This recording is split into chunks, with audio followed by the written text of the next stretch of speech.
नमस्कार दोस्तों, S R art education class में आप सभी का स्वागत है। मित्रों, आज हम सब अध्ययन करेंगे टीजीटी पीजीटी कला से संबंधित महत्वपूर्ण टॉपिक के बारे में, जहां से प्रश्न निरंतर हमेशा पूछे जाते हैं। ये हमारा टॉपिक बहुत ही महत्वपूर्ण है। जो भारतीय कला के 6 तत्व के बारे में नहीं पढ़ा तो कुछ भी नहीं पढ़ा। ये फंडामेंटल आर्ट से संबंधित टॉपिक है, भारतीय चित्रकला के 6 तत्व। आज हम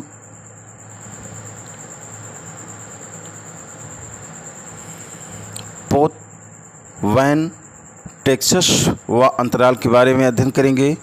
इसके पूर्व की क्लास हमारे वर्ण तान का हो चुका है। जो लोग नहीं देखे हैं क्लास को देख लीजिएगा।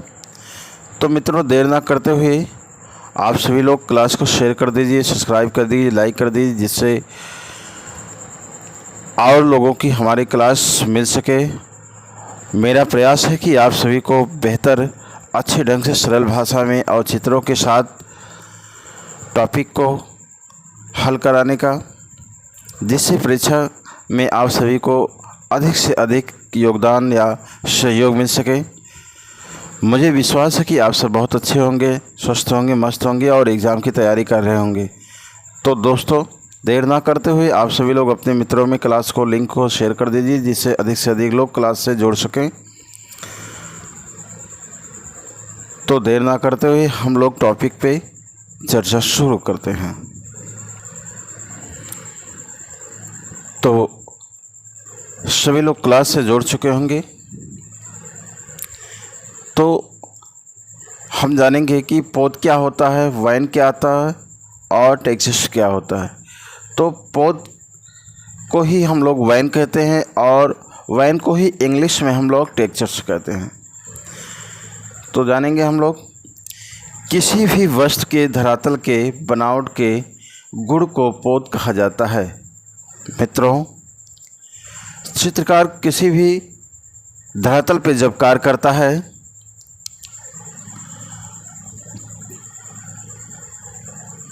तो उस धरातल को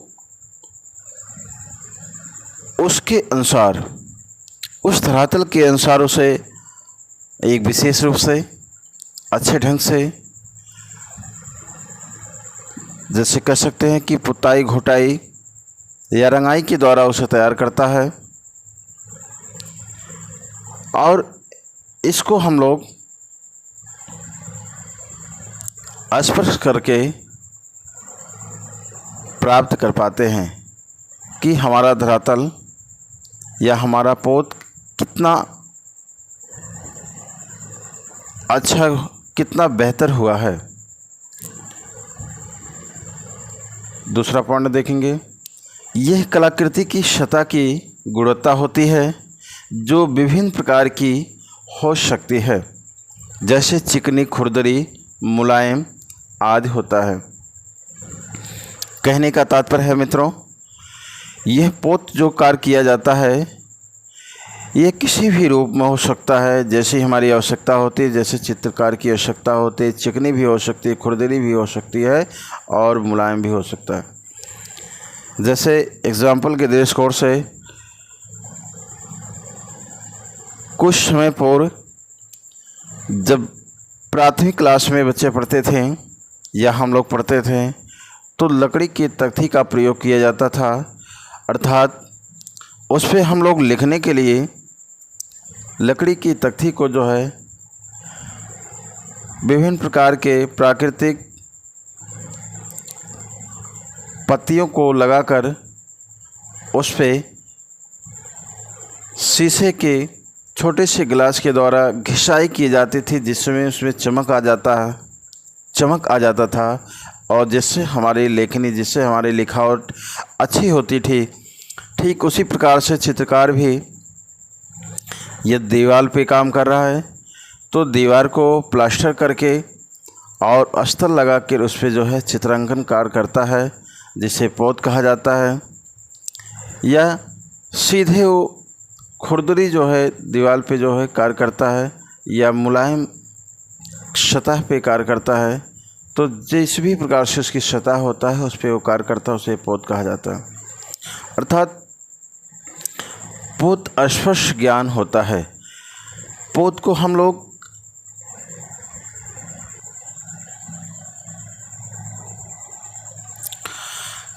पोत स्पर्श ज्ञान होता है, अर्थात पोत को हम लोग अध्ययन स्पर्श करके पता करते हैं कि हमारा धरातल कैसा है, हमारा धरातल चिकना है या खुरदरा है या सॉफ्ट है।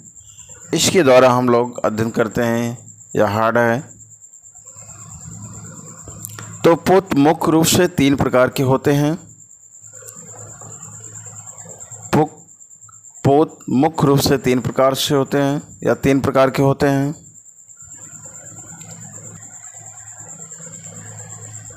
नंबर 1, प्राप्त पोत, जिसे वास्तविक पोत के नाम से भी जाना जाता है, जो जोगीमारा की गुफा में देखने को मिलते हैं।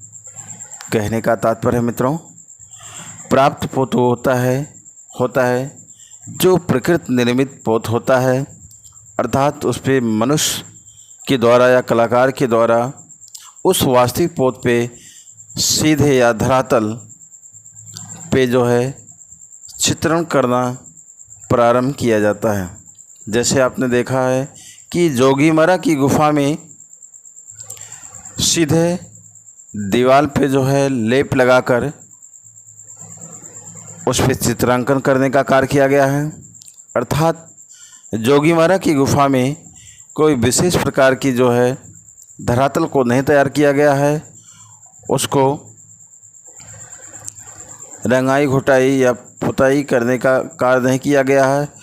सीधे सफ़ेद रंग लगा के लाल रंग से उस पर चित्रण करने का कार्य किया गया है। सफ़ेद रंग की पृष्ठभूमि पे कार्य किया गया है। ठीक उसी प्रकार से सृजित पोत जो होता है, जिसे कल्पित पोत भी कहा जाता है। नंबर 2 हमारा है सृजित पोत, कल्पित पोत। अर्थात सृजित मीन्स होता है सृजन करना, किसी चीज़ को बनाना या तैयार करना, विशेष रूप से पोत कहलाता है। सृजन करना मीन्स निर्माण करना होता है, बनाना होता है, तैयार करना होता है। जिस प्रकार से अजंता में कार्य हुआ है, आप सभी को मालूम होगा कि अजंता के दीवारों पे जो है एक विशेष प्रकार से जो है कार्य हुआ है, जो बहुत ही महत्वपूर्ण है। विभिन्न, जिसमें चावल की भूसी, गाय के गोबर, गुलू, गोद या तमाम प्रकार के उड़द के दाल, अंडे के छिलके, जर्दी, तमाम प्रकार के उसमें मिश्रित करके प्लास्टर पे एक विशेष रूप से धरातल तैयार किया गया है, जिस पे एक टेम्परा विधि से या मिश्रित विधि से कार्य किया गया है या फ्रेस्को सेस्को विधि से कार्य किया गया है। अनुकृत पोत क्या होता है? तीसरा हमारा है अनुकृत पोत क्या होता है। तो मित्रों, अनुकृत पोत होता है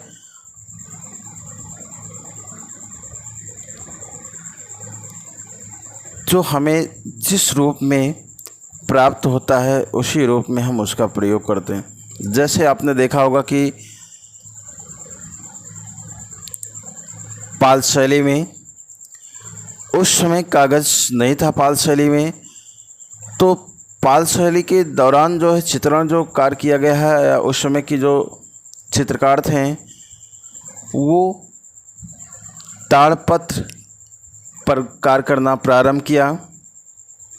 अर्थात कहने का तात्पर्य है कि उन्होंने जब अजंता में बड़े बड़े चित्र बनाए, दीवारों पर चित्र बनाए, और उसके कुछ समय बाद जब उन्हें मौका मिला तो उन्होंने ताड़पत्र पे ताड़ के पत्ते पर जो है उन्होंने 22.5 से 22.5 इंच गुड़े, ऐसा कह सकते हैं, लंबाई 22.5 इंच और चौड़ाई 2.25 इंच की माप पर उन्होंने 1.25 इंच के चित्र जो है उन्होंने ताड़पत्र पे बनाने का कार्य किया, प्रारंभ किया, जिसके दोनों साइड में लकड़ी का भी प्रयोग उन्होंने किया। आगे चलकर लकड़ियों पे उन्होंने कार्य किया धरातल पर। तो इसी को तैयार करने को पोत कहा जाता है।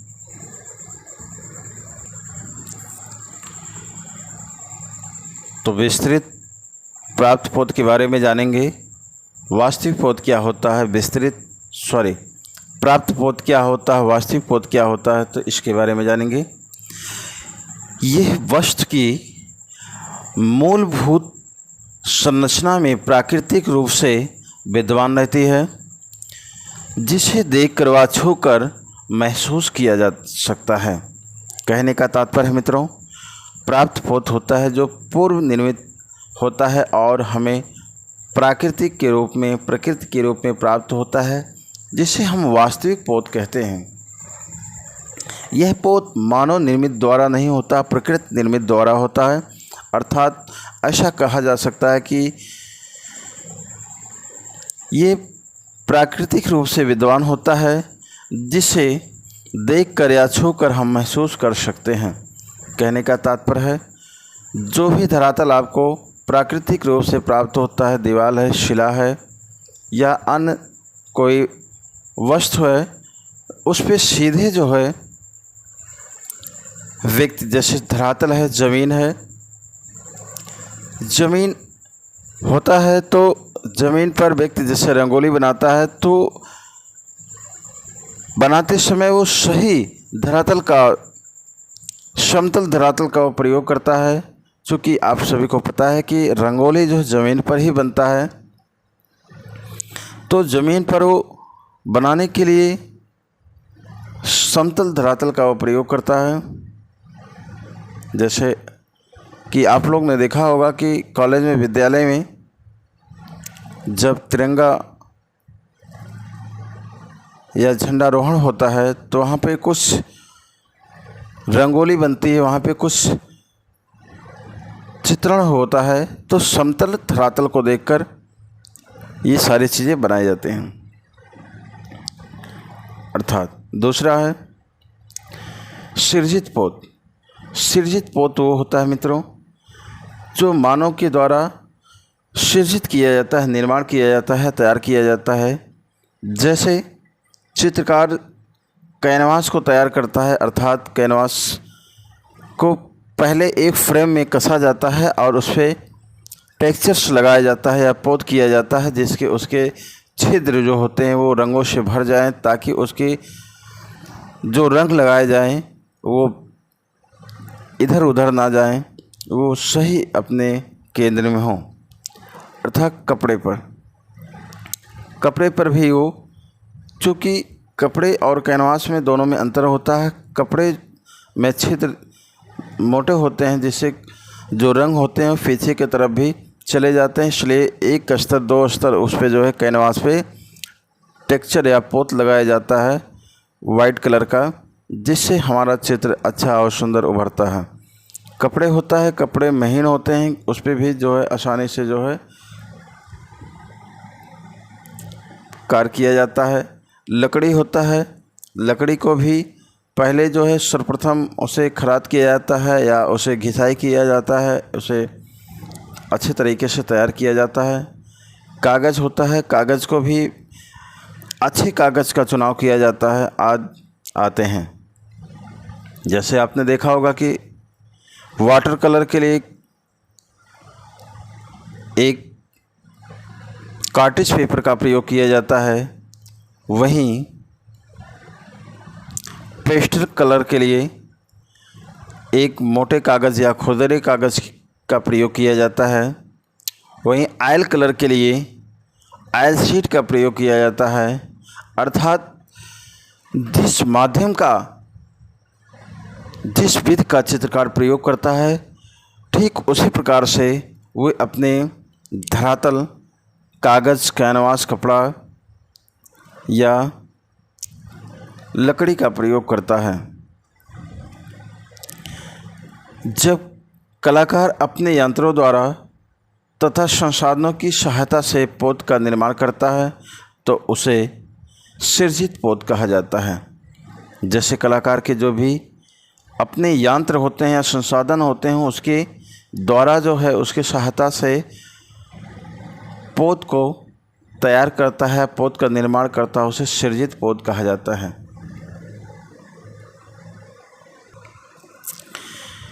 जैसा कि आपने देखा है, अध्ययन किया है कि अजंता में एक विशेष प्रकार का पौध कार्य किया गया है या स्वतः को तैयार किया गया है, एक विशेष रूप से तैयार किया गया है, विशेष माध्यम से तैयार किया गया है, जिसके ऊपर चित्रण कार्य किया गया है जो बहुत ही अच्छे, सुंदर और उभार हुए हैं और जो बहुत ही समय तक रहने वाले चित्र बने हैं। इसी क्रम में हमारा अगला है तीसरा, अनुकृति पोत। अनुकृति पोत क्या होता है मित्रों, इसके बारे में जानेंगे। अनुकृति या नकल के आधार पर बने पोत इस श्रेणी में आते हैं। अर्थात अनुकृति पोत वह होता है जो नकल के आधार पर बनाए गए पोत के श्रेणी में आता है। जैसे नोट्स में पढ़ेंगे, धरातल को किसी माध्यम से चित्रण बनाने योग्य तैयार करने को पोत कहा जाता है। अर्थात कहने का तात्पर्य है मित्रों, धरातल को बनाने से पूर्व जो भी हमारे धरातल होते हैं, जिस भी रूप में होते हैं, चाहे वो सॉफ्ट हो, हार्ड हो, मुलायम हो, चिकना हो, जैसा भी होता है, अर्थात कहने का तात्पर्य है कि चित्र बनाने की योग्य तैयार करने को ही पोत कहा जाता है।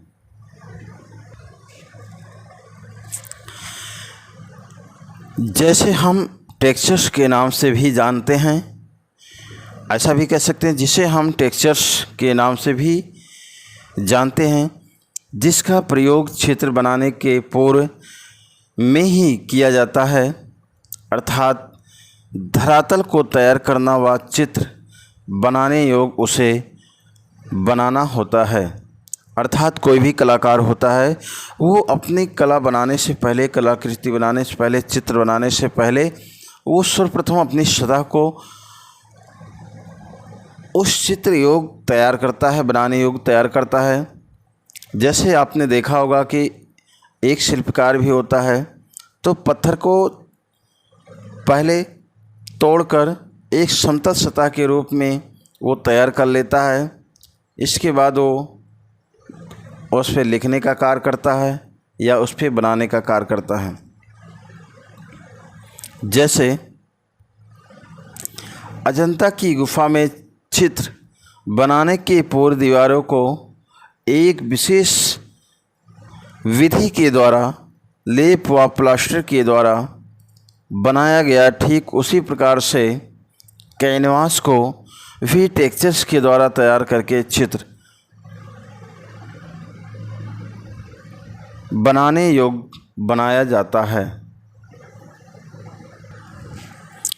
कहने का तात्पर्य है मित्रों, जैसे अजंता की दीवारों को भित्ति को एक विशेष विधि के द्वारा लेप लगाकर या प्लास्टर के द्वारा तैयार किया जाता है, ठीक उसी प्रकार से कैनवास को भी टेक्सचर्स व पोत के द्वारा तैयार करके उस पर चित्रण बनाए जाते हैं।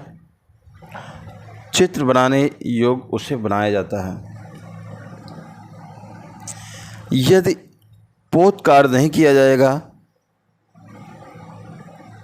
तो चित्रकार के द्वारा जो भी चित्र बनाए जाएंगे वो सुंदर नहीं रहेंगे, अच्छे नहीं रहेंगे या अनुपात में नहीं रहेंगे, प्रमाण में नहीं रहेंगे। तो सर्वप्रथम नेक्स्ट पॉइंट को जानेंगे।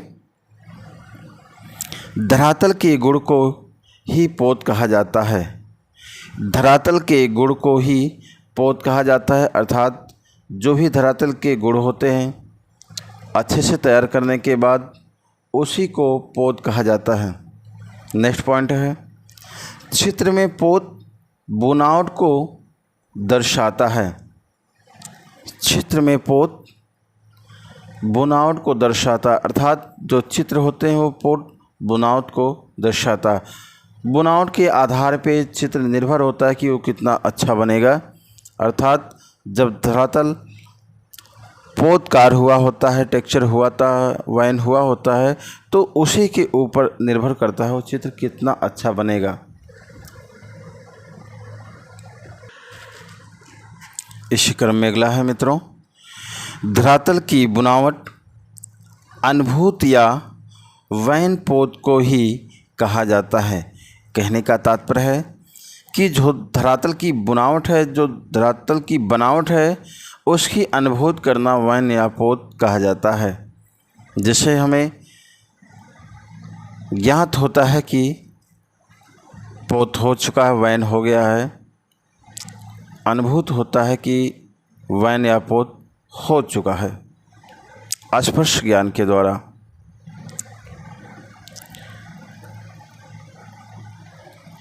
प्राकृतिक निर्मित वस्तुओं का धरातलीय गुणों को ही पोत कहा जाता है। अर्थात कहने का तात्पर्य है मित्रों, प्रकृति निर्मित जो वस्तुएं हैं, धरातलीय गुण को ही पोत कहा जाता है। अर्थात जो चीज़ें हमें चित्रकार को प्रकृति में मिलते हैं या प्रकृति के द्वारा निर्मित वस्तुएं मिलते हैं, उसके जो धरातलीय गुण होते हैं उसी को ही पोत कहा जाता है। यदि प्रकृति के द्वारा निर्मित जो धरातल है वो किसी भी रूप में हो सकता है। यदि वो चिकना है तो पोत कहलाएगा, या वो खुरदरा है तो पोत कहलाएगा, या वो सॉफ्ट है तो वो पोत कहलाएगा, या वो हार्ड है तो वो पोत कहलाएगा। इसी क्रम में अगला हमारा है, धरातल की बुनावट को छूने पर जो ज्ञान या अनुभव प्राप्त होता है यह स्पर्श ज्ञान कहा जाता है। अर्थात धरातल की बुनावट को छूने पर या ज्ञान या अनुभव प्राप्त होता है, छूने पर ज्ञान या अनुभव प्राप्त होता है, उसे स्पर्श ज्ञान के नाम से कहा जाता है।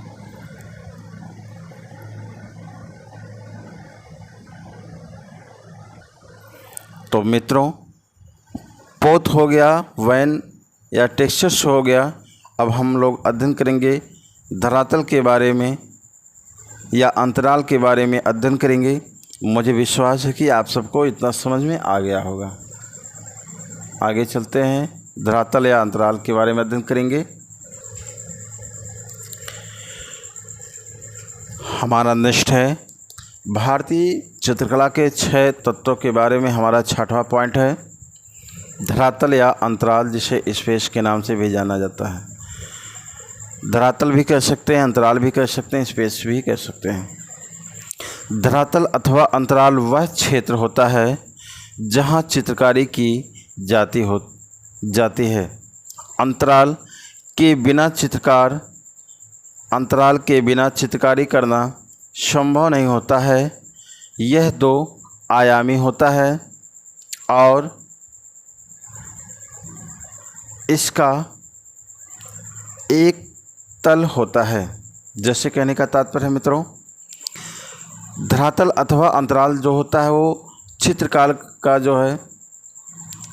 का चित्रकारी करने का वो स्थान होता है। अर्थात बिना इसके चित्रकारी करना संभव नहीं हो सकता है। अर्थात जो धरातल होता है द्वियामी, जो है एक सतह होता है जो द्वियामी होता है, द्वियामी तल होता है। विभिन्न ग्रंथों में धरातल को अलग अलग नामों से जाना जाता है। विभिन्न ग्रंथों में धरातल को अलग अलग नामों से भी जाना जाता है। आगे जानेंगे मित्रों। एक प्रश्न यहाँ से अधिकतर बनते हैं, ऐसा पूछा जाता है कि धरातल या अंतराल क्या है। तो अंतराल जो है कलाकार का जो है कार्य क्षेत्र होता है, ऐसे प्रश्न आता है। ये सब आप लोग विशेष रूप से याद करिएगा।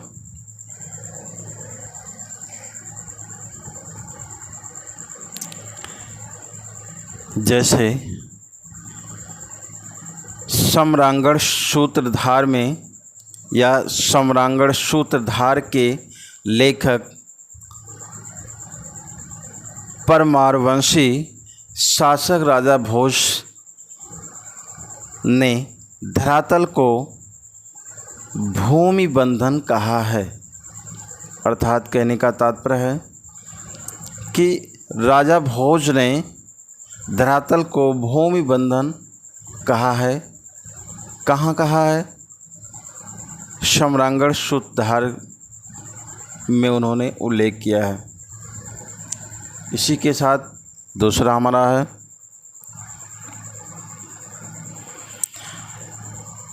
अभिलाषा तीर्थ चिंतामणि के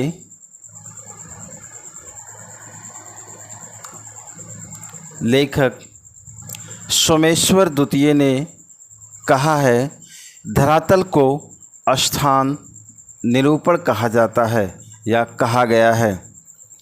तो अभिलाषा तीर्थ चिंतामणि में के लेखक सोमेश्वर द्वितीय ने धरातल को स्थान के रूप में निरूपित किया है या कहा गया है।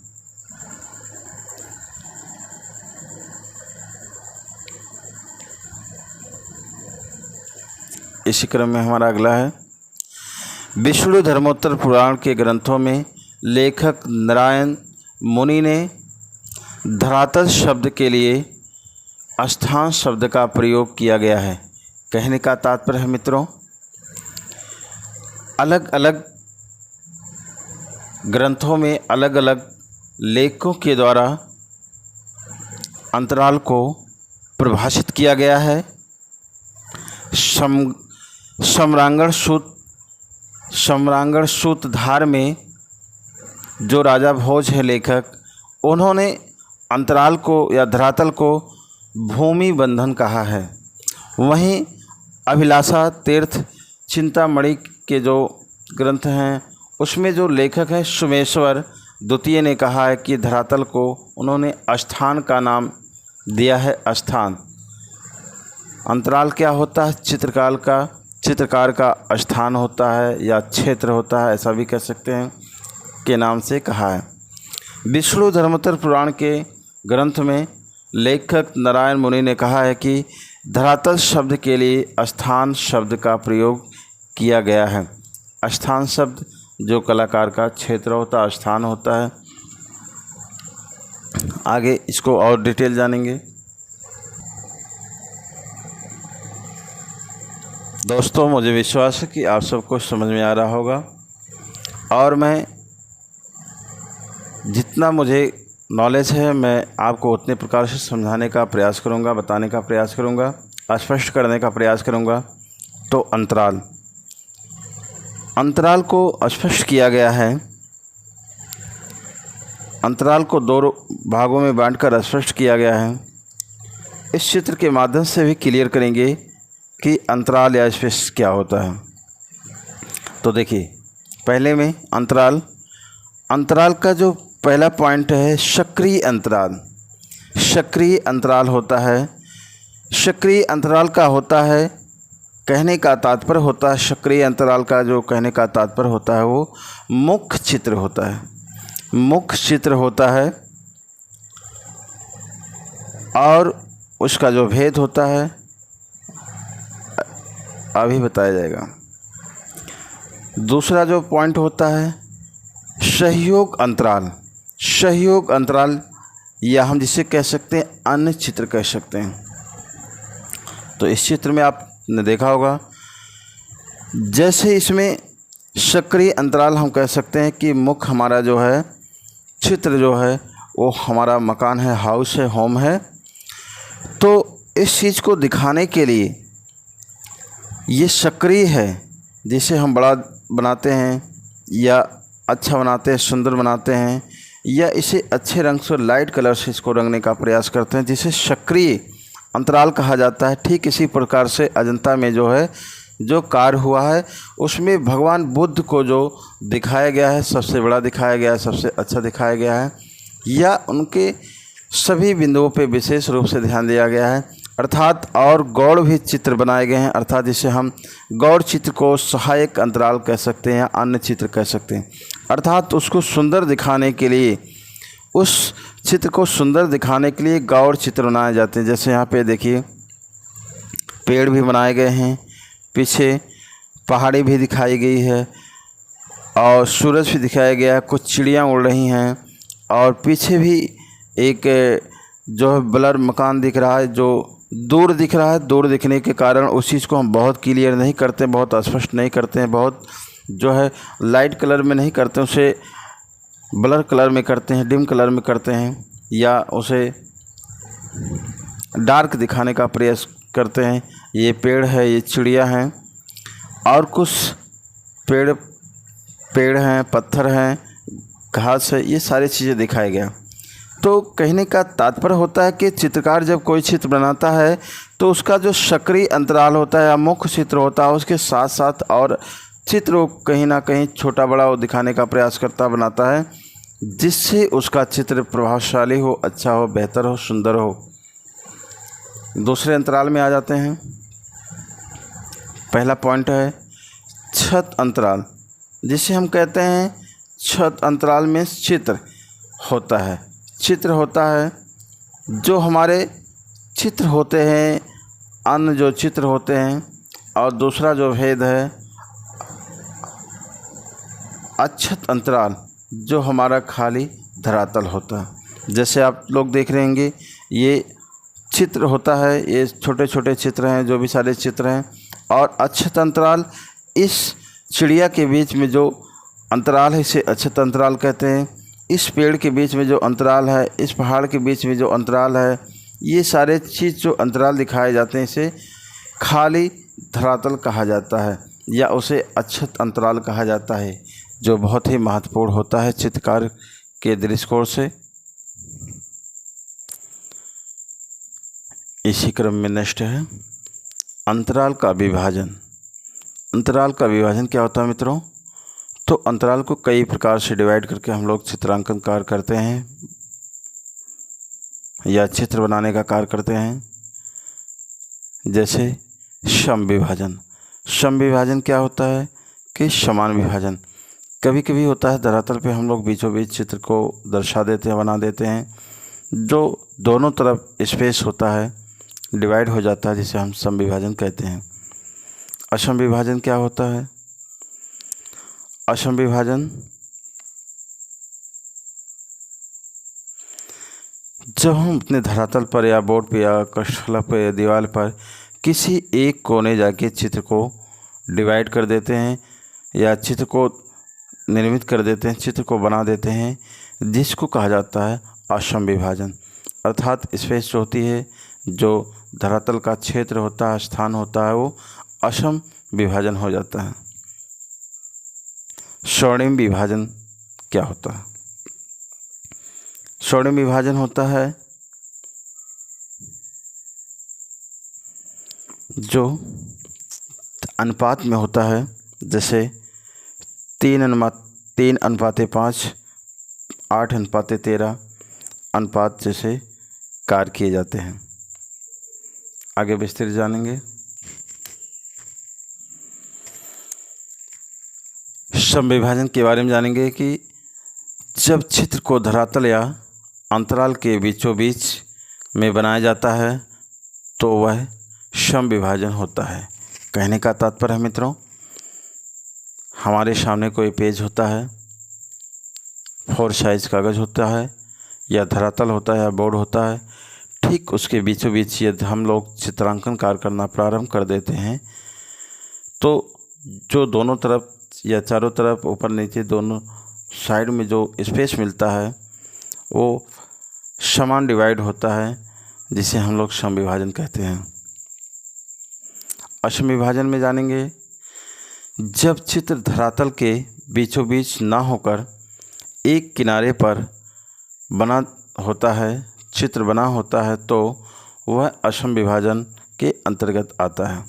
जैसे हमारे पास 4 साइज कागज़ होता है, हम चित्र को बीचों बीच न बनाकर किसी कोने पे ऊपर या नीचे किसी एक कोने पर चित्र को दर्शा देते हैं, बना देते हैं, जिससे हमारा जो है जो स्पेस होता है, जो हमारा क्षेत्र होता है, जो हमारा अंतराल होता है, वो असम के रूप में होता है, जिसे हम असम विभाजन कहते हैं या असम विभाजन के अंतर्गत आता है।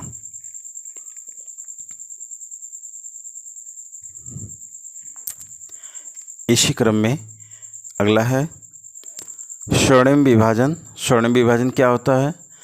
स्वर्णिम विभाजन प्राचीन काल में यूनान के चित्रों में देखने को प्राप्त होता है, मिलता है दोस्तों। तो स्वर्णिम विभाजन प्राचीन काल में यूनानी चित्रकार जो हुआ करते थे, यूनानी चित्रकार जो चित्रणकार करते थे, उसमें देखने को मिलता है, प्राप्त होता है। जैसे 3/5, 3:5, 8:13, 8:21 के अनुपात में होता है। अर्थात कहने का तात्पर्य है जो उनके चित्रों का अनुपात होता था वो 3/5, 8/13 या 8/21 के अनुपात में होता था। इसी क्रम में अगला है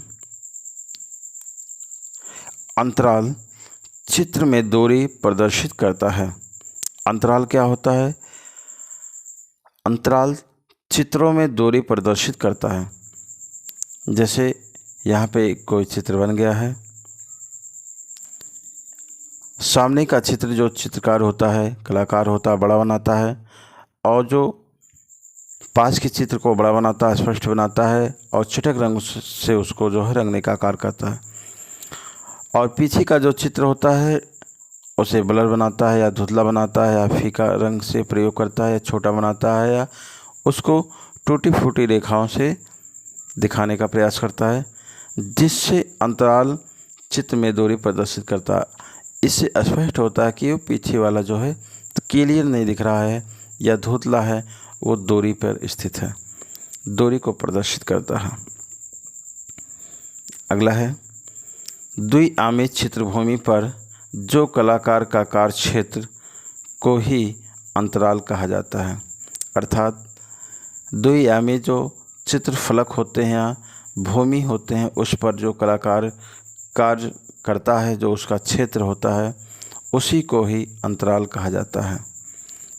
तो दोस्तों, आज का क्लास यहीं पे समापन होता है। आप सभी को बहुत बहुत धन्यवाद क्लास देखने के लिए। आप सभी लोग क्लास को पूरा देखते रहिए और नोट्स को वीडियो से बनाते रहिए, जो परीक्षा में आपको बहुत सहयोग मिलेगा।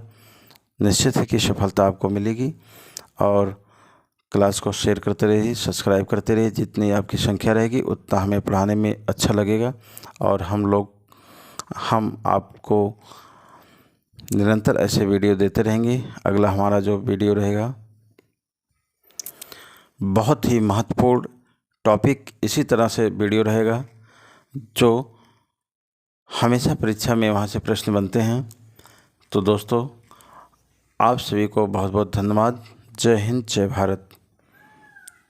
स्वस्थ रहिए, मस्त रहिए, स्टडी करते रहिए।